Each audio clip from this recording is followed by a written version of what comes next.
How far would you go to keep yourself alive? Would you give up? Would you keep waiting for help?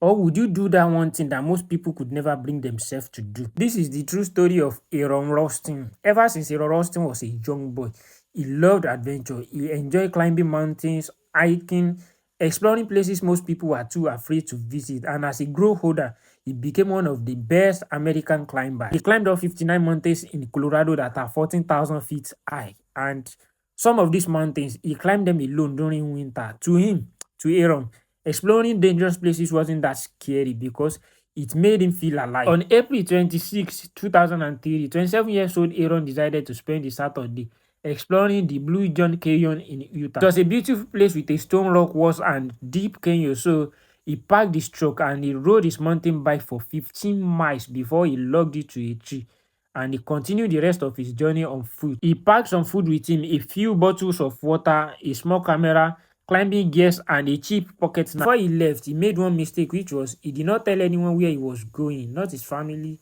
not his friends. No one knew where to look if anything went wrong. As he was walking through the narrow part of the canyon, he climbed onto a large rock which he thought it was safe, but the moment he stepped on the rock, it suddenly crashed, and about 800 pounds of boulder, it crashed and it got his right arm, it got it trapped against the canyon's wall. Everything happened in just a few seconds, and he tried so hard to set himself free from the trap, but the rock did not move, and he was so far away from where anyone could render him help. The first day passed by, followed by the second day, and as each day passed by, he was running low on supply, he was running low on food and water. Another problem he had was the hot desert sun, which made things worse for him. So for him to stay alive, he started drinking his own urine, and with each day passing by, he was losing hope already because he thought he was going to die in that canyon. So he took out his camera to make a video where he said goodbye to his parents, to his friends, and his family.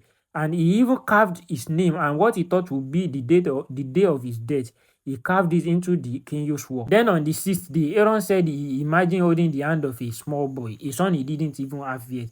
And he said the vision gave him hope and made him realize that he needs to live no matter what it costs. So that was when he realized that he needs to make the hardest decision of his life. He said he knew the small knife could not cut through his bone, so he used the same rock that trapped him. He used it to break his own bone. Then he proceeded by using the same small knife in his pocket to cut through the rest of the tissue, and that was how he set himself free. Although it took about an hour of pain, but still, it saved his life. You might think the story ended there, but no, it didn't, because he was still alone in the desert. He was badly injured and he had lost so much blood that he still needed help. Aaron said with just one arm, he climbed down a 70-foot